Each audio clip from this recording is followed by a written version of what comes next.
Good afternoon and welcome to today's webinar on the Thomas R. Pickering Foreign Affairs Fellowship Program Technical Assistance.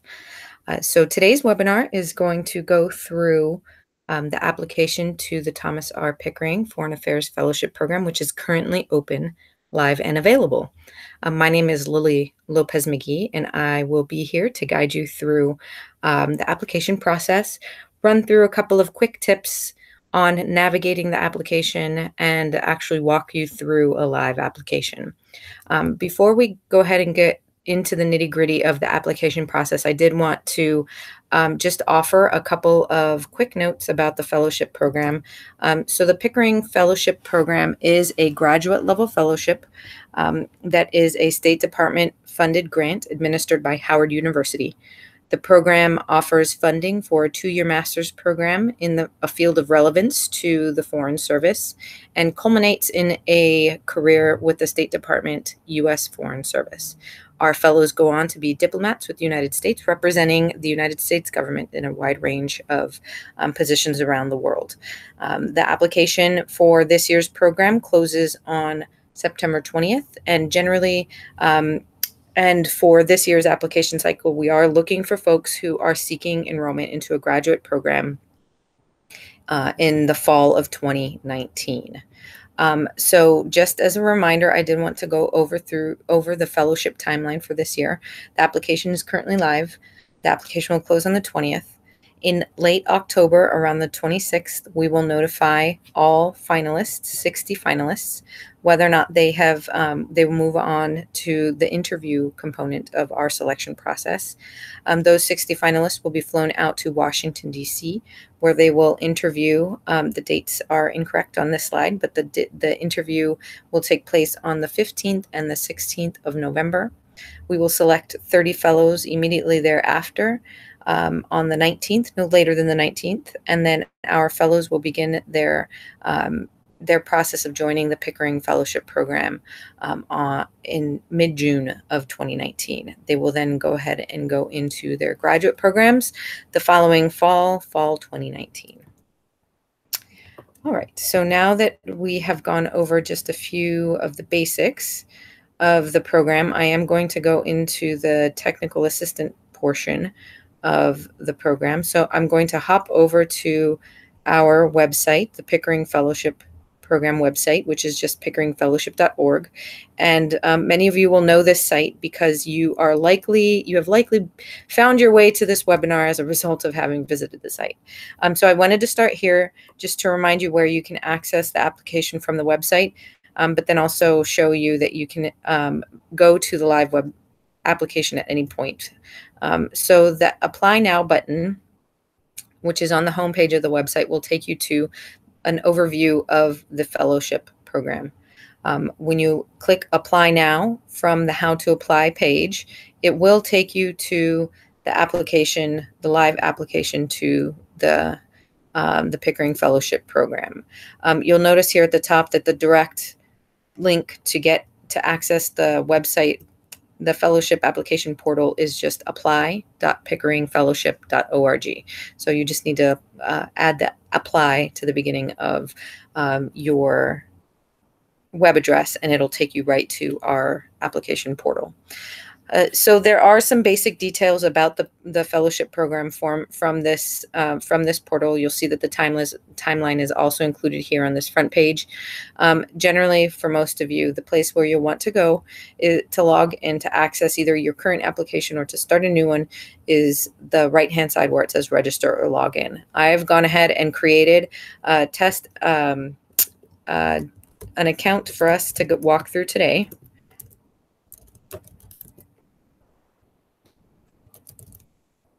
I will log into.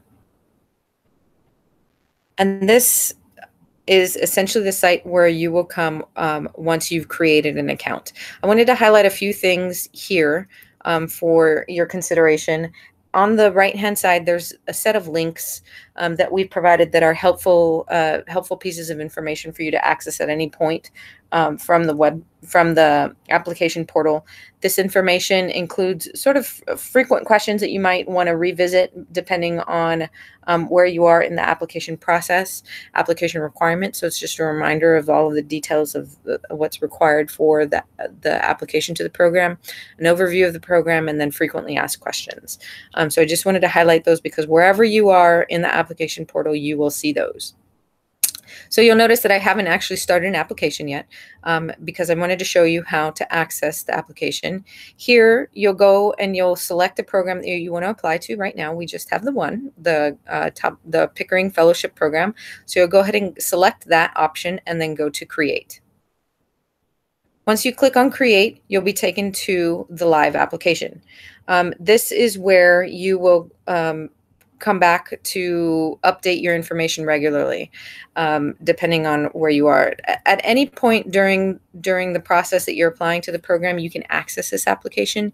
Even after you've submitted as final and it's marked as final in our area, you can come back and edit the material. We've done that because we know that there are folks who may want to come back and update a couple of minor things. Maybe you found a typographical error in your personal statement that you want to come update. You are welcome to do that. Just a note, about a week and a half to 2 weeks before the application deadline at the beginning of September, I suppose that's next week, starting next week, we will start going through applications that are marked as final to begin the review process to check for completeness of the applications as well as to make sure that folks are eligible. So up here at the top is the information that all of the areas of the application that you will need to complete in order for your application to be considered completed.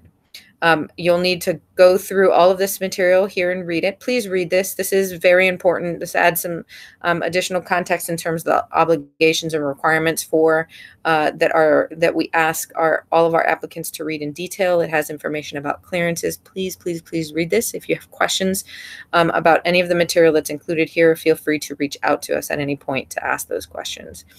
You will need to mark this box to verify that you've read through all of the material up at the top, and that you agree that everything in the rest of your application is up to date and truthful.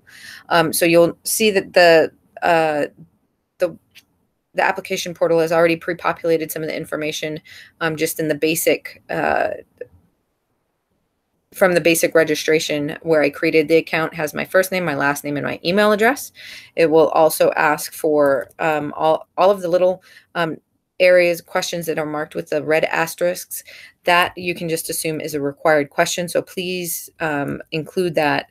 Please include information in those areas in order for your application to be saved. Down here are a couple of important things. These are some, while they're checkboxes, they are also important requirements for the fellowship program. If you do not select any of these or you do not identify with any of these 4 questions, that may mean that you are ineligible for the program.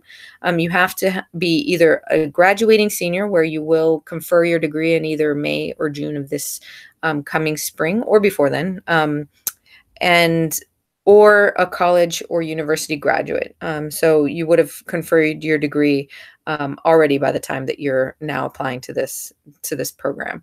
You do have to have a 3.2 GPA or above, which is why it only gives you options for 3.2 all the way up to 4.0.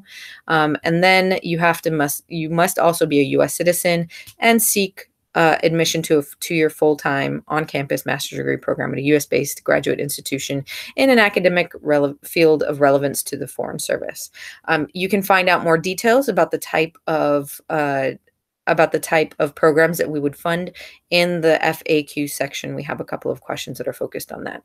We also have information in the overview of the program. So again, back to these resource links, you can access those at any point during your process of applying to the program.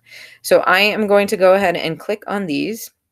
If you do not click on these, you will not be able to, your application will not be considered for or will not save for us to view your application till after you've selected these components. Again, if you do not actually meet these requirements, you may not be eligible for the program, at which point that I would suggest that you reach out to us.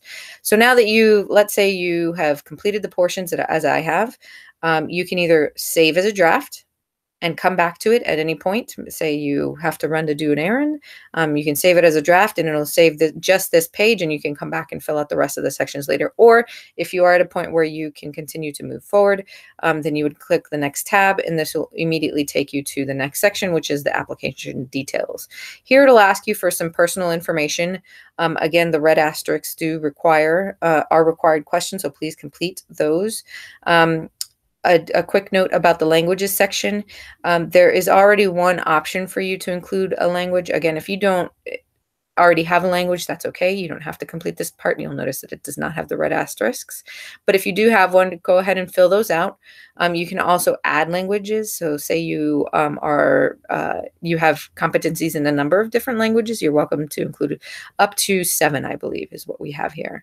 Same with the travel history. If you've traveled outside of the country multiple times, I think we have up to 10 options where you can put in, or up to 7 rows that you can add for the travel history. In the next section, this is one of the important parts of the application. This is your personal statement. You'll notice that the prompt is the same prompt that you see on our website. The text box does actually count the number of words that you are typing in. My recommendation is that you type your personal statement in some sort of platform outside of the application before you come in and actually complete it. It's helpful to do it in a Word document or in a Google Doc or any other type of word processing feature that you can type it out first, check for grammar, share it with people that you want to review it. You should also be having 1 or 2 other people review your personal statement, and then just dropping it in once you're prepared to do that. If you wanted to put in a placeholder while you're finishing the rest of the application, you want to get to the other questions, you just want to put it in a placeholder, you can say placeholder, as I am now, or I am awesome, or any number of just texts, words here as placeholders. And then it'll ask you a couple of other questions. We'll ask you again to certify all of the things that you had already committed to on the first page. Again, we just want to make sure that everything that you're saying is honest and true. The next tab will take you to the area where you can include educational institutions. This first one is your primary institution, your undergraduate institution where you will complete your degree, your undergraduate degree. Please use this first one as that primary institution because we will be looking to this section to determine what your home undergraduate institution was. If you've attended other institutions, let's say study abroad or a community college or any number of other institutions of higher education, you can go ahead and add those as well. Depending on how many institutions you've attended, you can select up to 3. If you have attended more than 3 institutions, please let me know and we can accommodate you. Most students we found have ranged anywhere from 1 to 3. So you'll go ahead and complete that information. The major category will come up with a bunch of broad categories.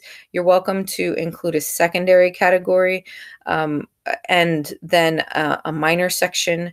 Your degree program will essentially be what degree you earned from this institution. Again, for this first one, this is your undergraduate institution, so be sure that you're selecting either one of the bachelor's degrees. Go ahead and go to the next tab. The next tab is the employment section. For this one, you'll need to select how many employment options you want to include here before you actually put in any information. If you don't know, you can select, let's say you have 4, come through, complete all 4 of these. And if you find that you need more or less, you'll just come up here and adjust the number after you've completed those areas, and it'll drop one of the boxes. For this section, you'll want to include all of the questions that are indicated here. In this responsibilities section, You'll notice that the response limit is 75 words, and that's intentional. We really want you to highlight some of the highlights from your work experience or your volunteer experience that you're including here. Um, these types of responsibilities might be either your main responsibilities or maybe some achievements that you've had in that role. Maybe you were awarded Outstanding Employee of the Month or something. You would also include those types of indications here. The question that we often get asked about the employment section is whether or not it's just paid opportunities or if you can include any other types of opportunities. I would suggest using this area for any longer term opportunities that you've been a part of, whether that's a paid opportunity or a long-term volunteer opportunity. Let's say you volunteer a couple of hours a month regularly at a local organization tutoring. That might be something that you would include here because it's long-term and ongoing. So those are the types of experiences that we're looking for here in the employment section. In the next tab is another area where we often get a number of questions. So this area, think of this as the area of your resume that is highlighting all of the wonderful things that you've done, whether those are academic or community awards and achievements, maybe student organizations or professional organizations that you have an affiliation with, or international experiences, let's say a study abroad or internship abroad experiences that you've had. These are the areas where you would include that. I would recommend putting in the title of the organization or award that you've received in addition to the year and date that you received it. And then in the case that it's let's say it's an award that's specific to your institution, you can add a bullet of description to provide context for what the award was. Let's say maybe you were awarded the merit-based student award, for example. You would include the name, the title of the scholarship. So I'm just going to put in scholarship here, the date, and then maybe some details about the award. Maybe it was a $500 scholarship to go abroad. This section is not intended to be another essay. Again, this is just an area in the case that it's an award that would not have national recognition or something that you think is really important to provide additional context. You can add a bullet or two to do that, but it is not intended to be another essay.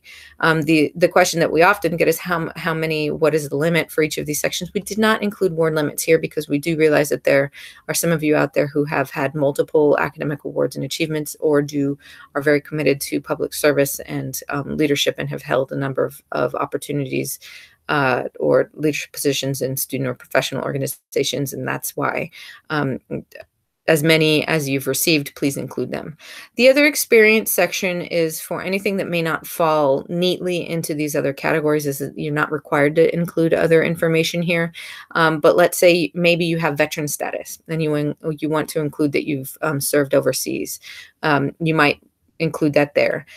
Maybe you've had an experience that isn't necessarily academic or community related, but you want to make sure that it's noted. You would put that in the other experiences section. In the next section, that is called details, these are essentially our supplemental information questions that we're asking you to complete about your for the fellowship, that are specific to the fellowship. We do ask, again, yes, no question. Are you planning to attend graduate school in the fall of 2019? If you already know the name of the graduate school that maybe it's your top choice. It doesn't have to be that you've already been admitted, but maybe it's your top choice. You can include it. If you're not really sure where your top choice is yet, you can just say no to this one and then move into adding the names of the institutions and the dates that you plan or will plan to apply to those institutions. You'll also include the primary, let's say your top choice or the one that you're really looking at, what the program of study is. So maybe it's a master's of public administration. that is what you would include there. And then again, we're looking for you for this expected date of graduation to be in the spring of 2021. So we are looking for dates that will say, um, uh, we are looking for dates that are in the springtime of 2021. So you would come here and include your expected graduation date as either June or May of 2021. If this is marked as a different year or a different month, we will come back and ask you about it because, again, we are looking to fund 2-year master's programs. We are not able to fund 3-year degrees, law degrees, or joint degrees that take more than 2 years. We're not able to fund 1-year programs or programs that are accelerated master's programs, maybe where you're rounding out your undergraduate degree this year, and then you have 1 year of master's level courses. We are looking for new 2-year master's programs that you would be attending. We do also have space for the GRE and GMAT scores. These are not required. These are optional. If you'd like to include them, you are welcome to. You will not be penalized if you do not, however.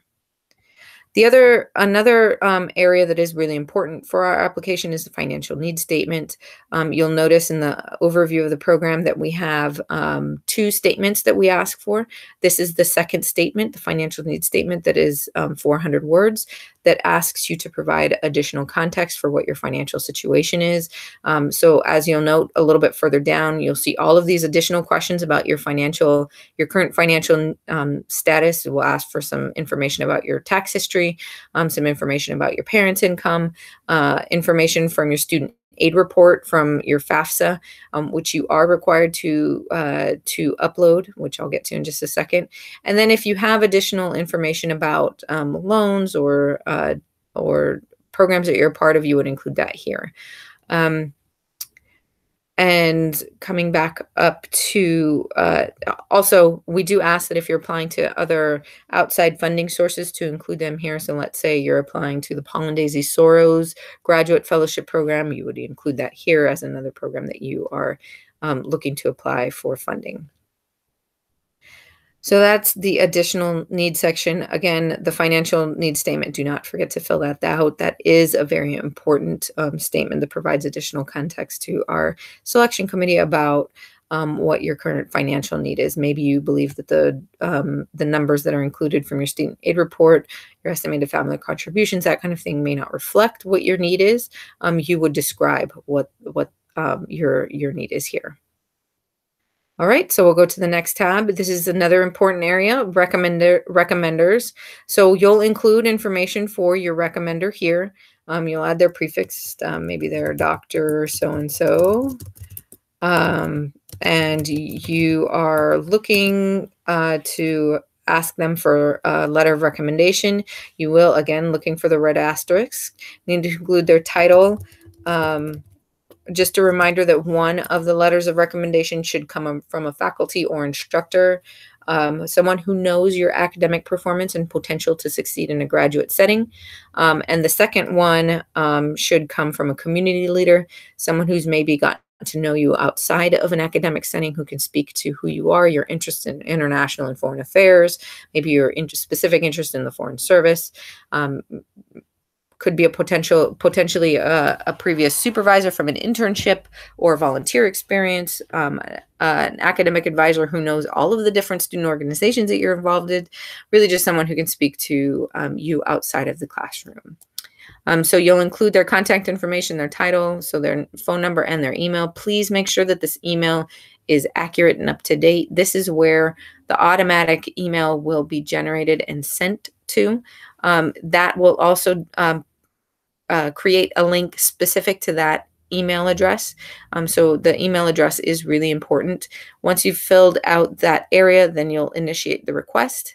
After you've clicked on that, it'll send an email to that recommender. And here you'll see, and I'll just do a quick test just so you can see what shows up after it initiates the email.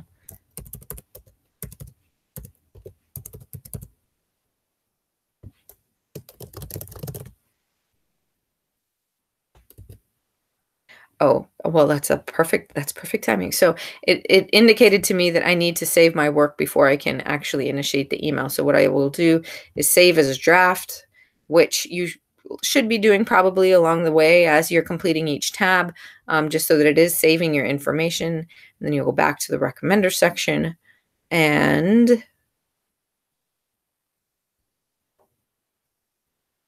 you will see that Dr. So-and-so has not, the request has not been initiated yet, but it did save it. So I'm going to initiate the email request.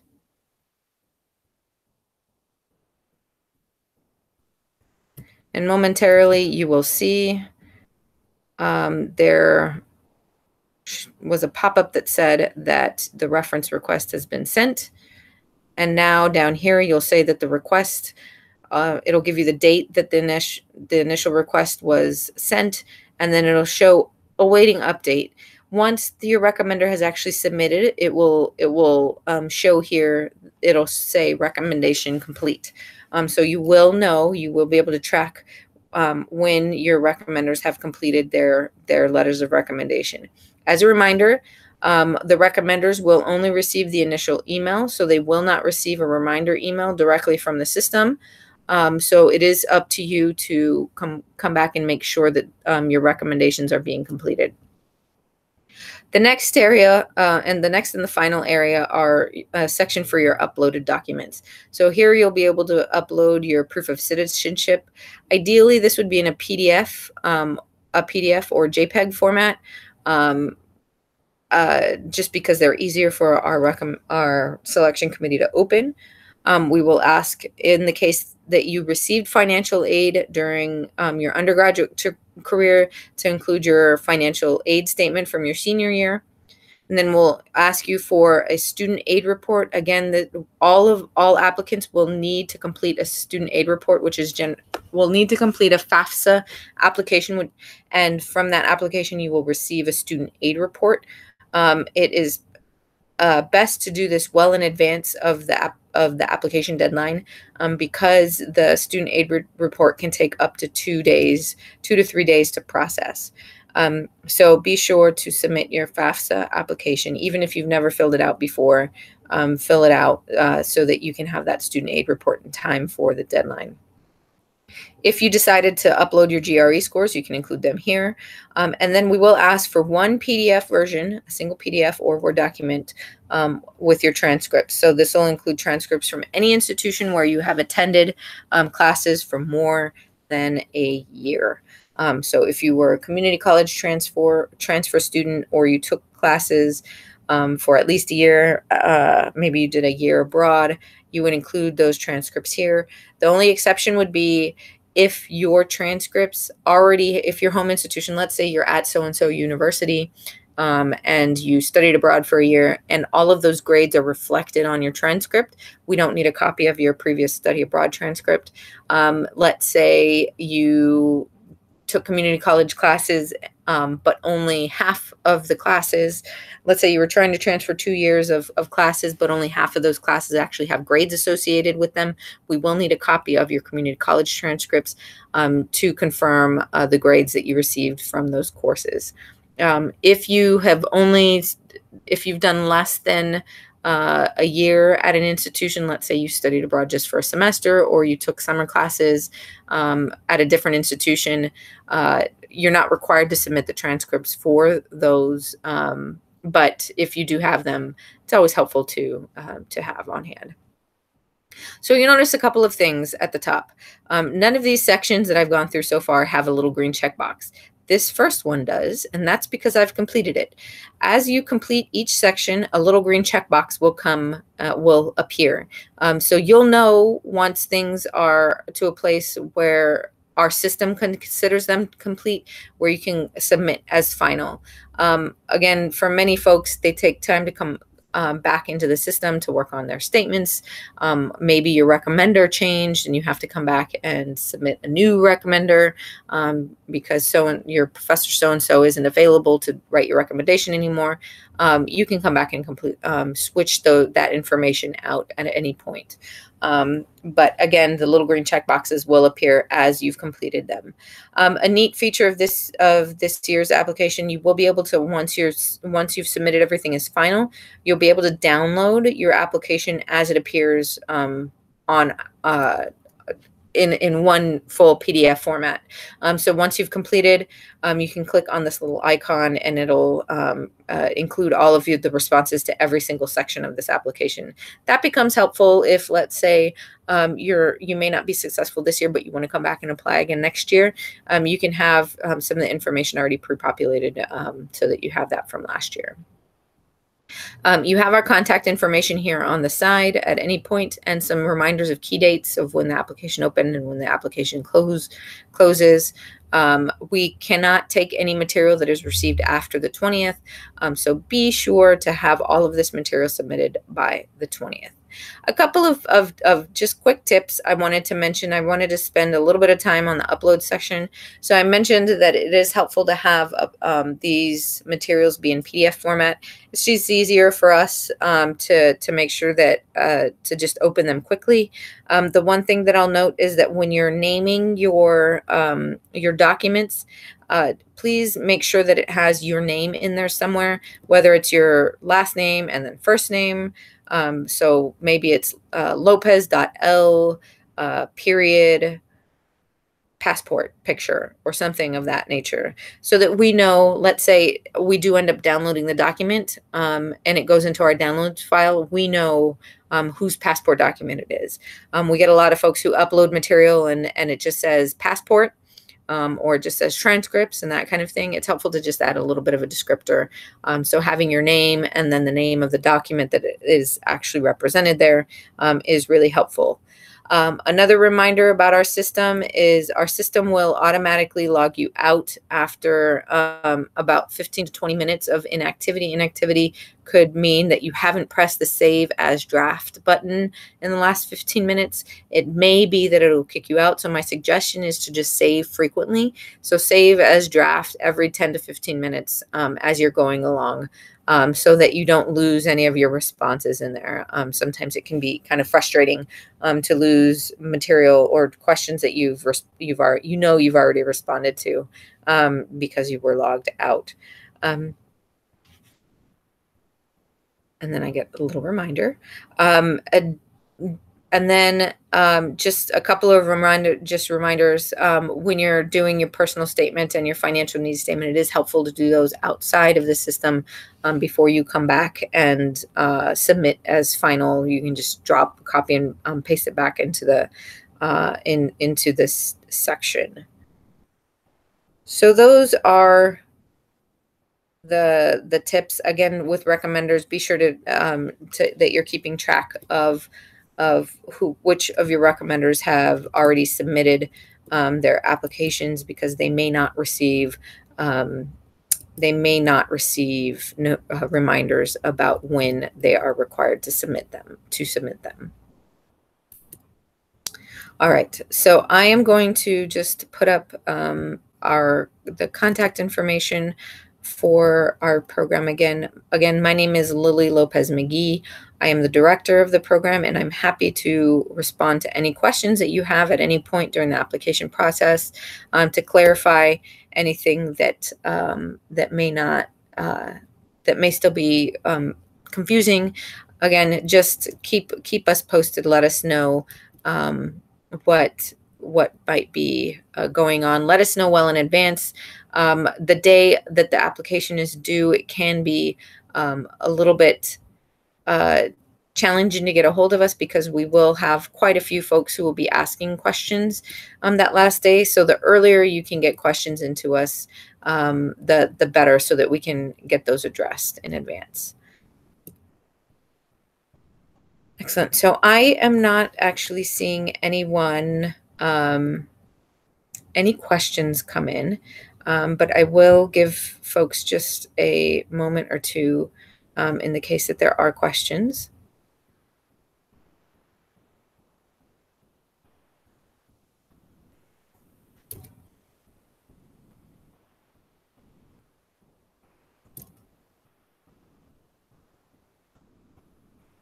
All right.